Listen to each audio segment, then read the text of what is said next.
이 시간에는요, 양도소득세 가산세 규정에 대해서 말씀드리고자 합니다. 이 양도소득세든 다른 종합소득세든 법인세든 모든 세금에는 이 가산세 제도가 있어요. 우리가 그 어떤 세금을 낼 때에 국가에서 정한 어떤 기한 이내에 세금을 내게 되면은 공제를 해주는 것이 있습니다. 일종의 그 자진신고에 대한 혜택인데요. 그러나 그 반대의 의미에서 어떤 그 신고 기간 내에 각 세무별로 그 법정 신고 기간이 정해져 있습니다만은 그 신고 기간 내에 자진해서 신고를 않는다든지 또 세금을 납부하지 않았다든지 또 적게 냈다든지 이와 같이 자기의 의무를 다하지 않은 경우에는 그 벌과금적인 성격인 그 가산세라고 해서 추가로 세금을 더 물리는 규정이 있어요. 그러다 보니까 양도세 같은 경우는 아주 오래전에 세금을 그 정상적으로 신고 납부를 안 한 분한테 지금 그 잘못된 내용이 과세관청인 세무서에서 조사가 돼가지고 세금을 물리게 되는 경우에는 상당히 많은 세금의 가산세가 붙습니다. 그래서 그 배보다 배꼽이 더 큰 경우가 있죠. 예를 들어서 세금은 1,000만 원인데 안 낸 세금은 1,000만 원인데 가산세가 오히려 1,000만 원이 넘는다든지 이러한 경우가 있습니다.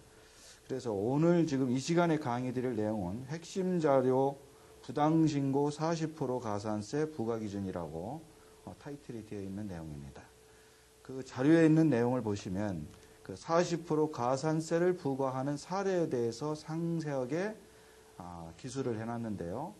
그 부분에 대해서 설명을 해드림과 동시에 이 가산세를 어떻게 계산해서 세금을 매기는지 그런 구체적인 방법까지 이 시간에 설명해 드리고자 합니다.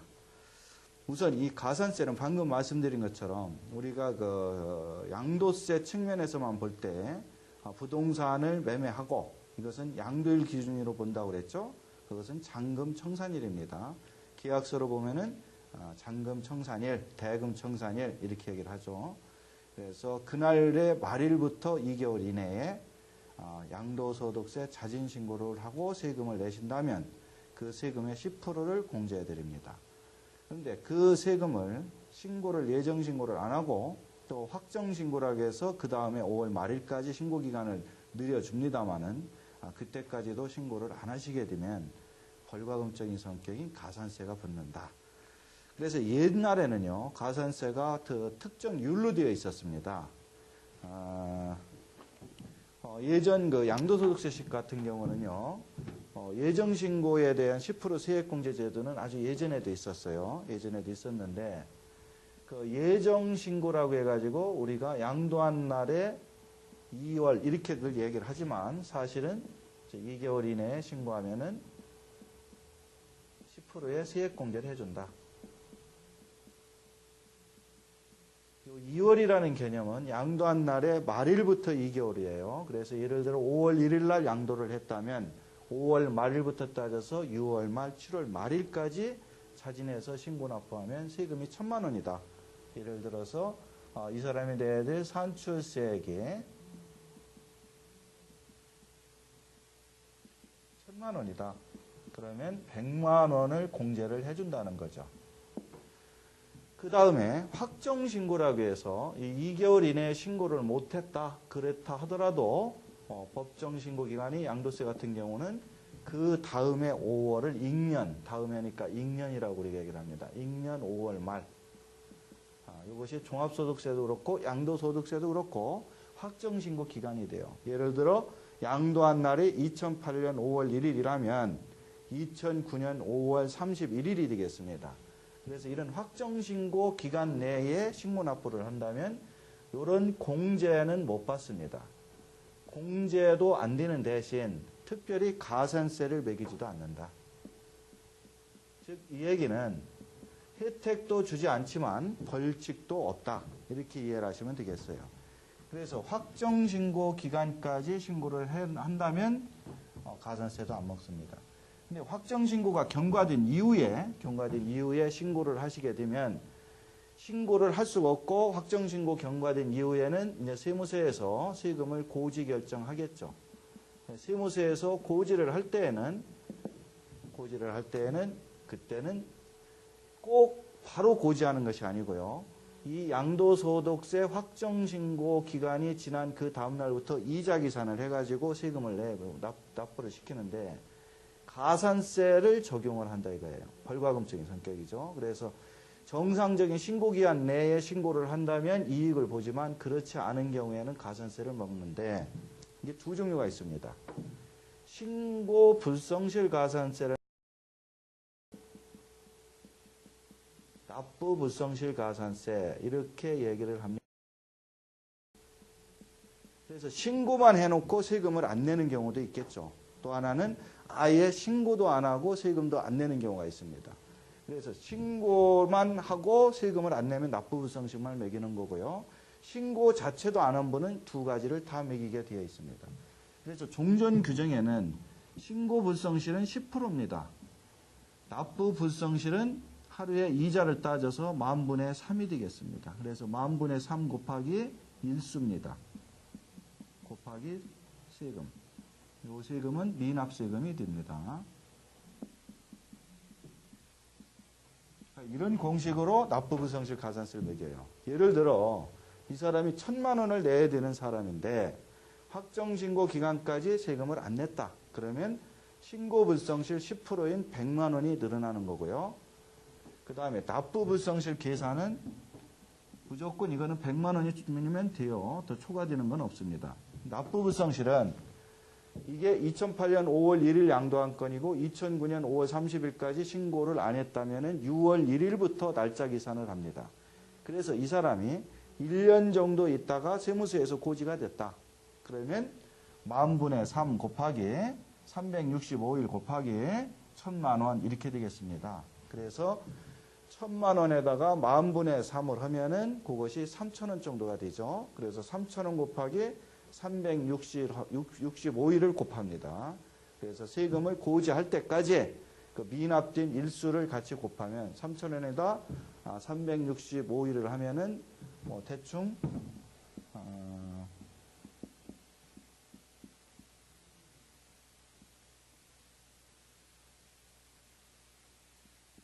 한 90만 원 돈 정도 되겠네요. 약 100만 원 정도 되겠습니다. 그래서 이 미납 가산세가 한 100만 원 정도 또 늘어난다. 그래서 신고불성실 100만 원과 납부불성실 100만 원에서 200만 원이 늘어나는데 만일에 세무서에서 고지를 하는 것을 한 2년이나 3년 있다가 또 한 5년 있다가 이 내용을 고지를 한다면 5년치가 붙는다는 뜻이에요. 그래서 이 납부불성실을 10,000분의 3씩 하루 일변이자 계산하는 방식이 아주 무서운 세금이 될 수가 있다.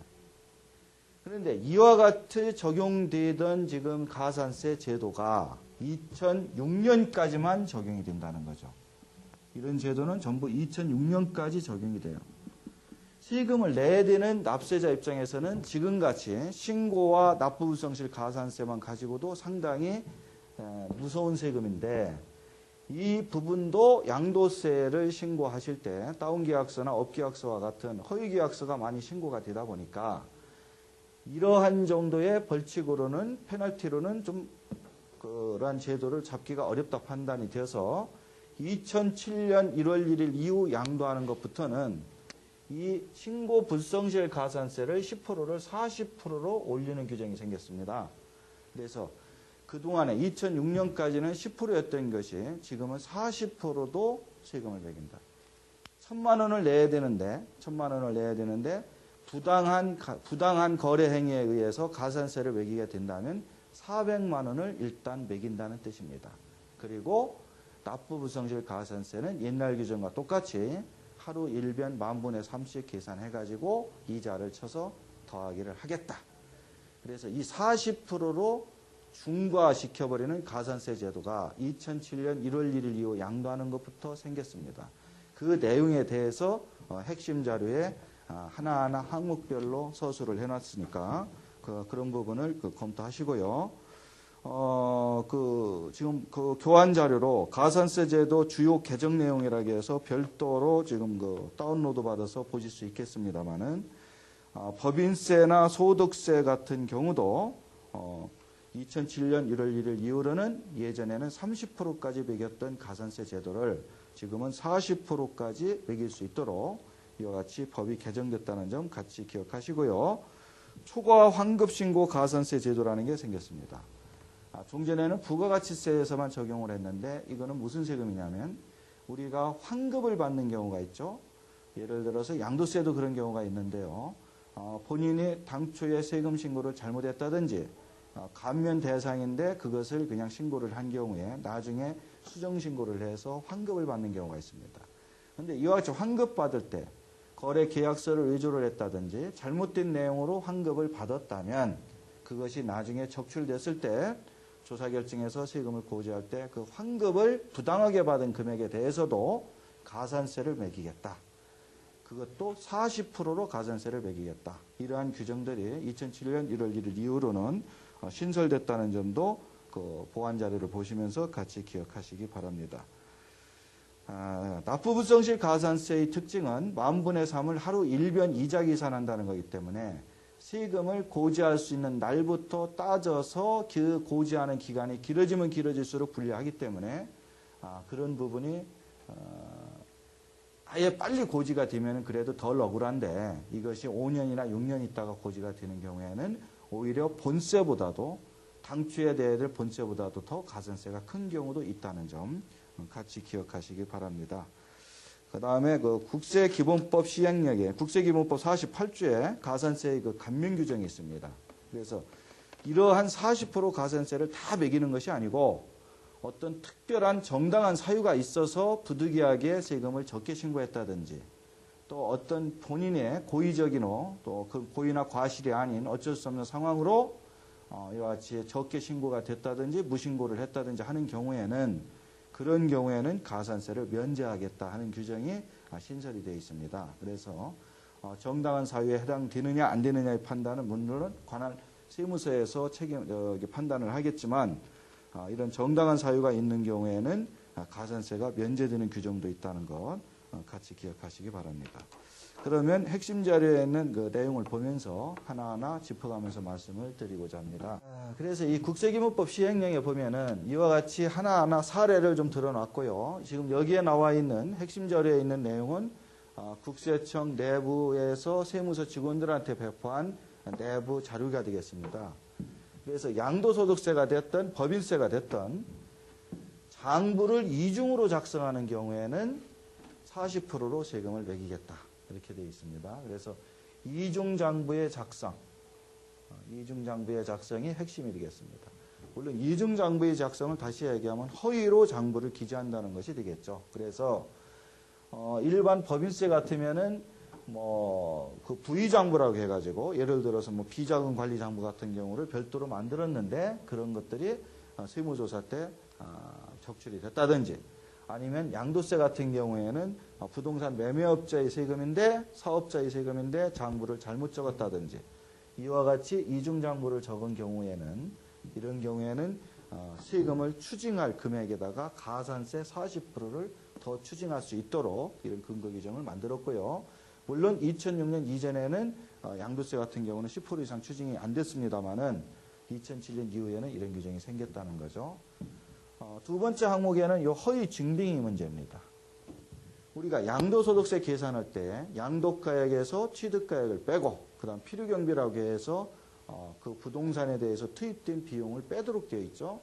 그렇게 해서 양도 차익을 계산하는데 이 필요경비 항목이 대표적으로 취득세 등록세 위에 인테리어 비용이라고 해서 그 주택에 투입된 그 설비비 같은 경우를 공제를 해주게 되어 있습니다. 일명 자본적 지출액이라고 그러죠. 그런데 그와 같은 공제 금액의 영수증을 이런 자본적 지출액, 양도비 이런 금액들을 과다하게 쓴다든지 아니면은 사실과 다른 금액으로 작성을 해서 세금을 더 공제를 많이 받았다든지 이런 경우에 그 경우가 나중에 밝혀진다면 그 부분에 대해서는 40%로 추가로 세금을 더 매기겠다. 이렇게 이해를 하셔야 되고요. 한 가지 요 부분이 있습니다. 비과세 신청하는 경우라고 되어 있는데 우리가 1세대 1주택 비과세 판정을 하실 때 보면 3년 보유 요건, 2년 거주 요건이라는 것이 있죠. 그래서 3년 보유는 등기부 등본위로 판정하게 되어 있고 2년 거주 요건은 주민등록 등본위로 판정하게 되어 있습니다.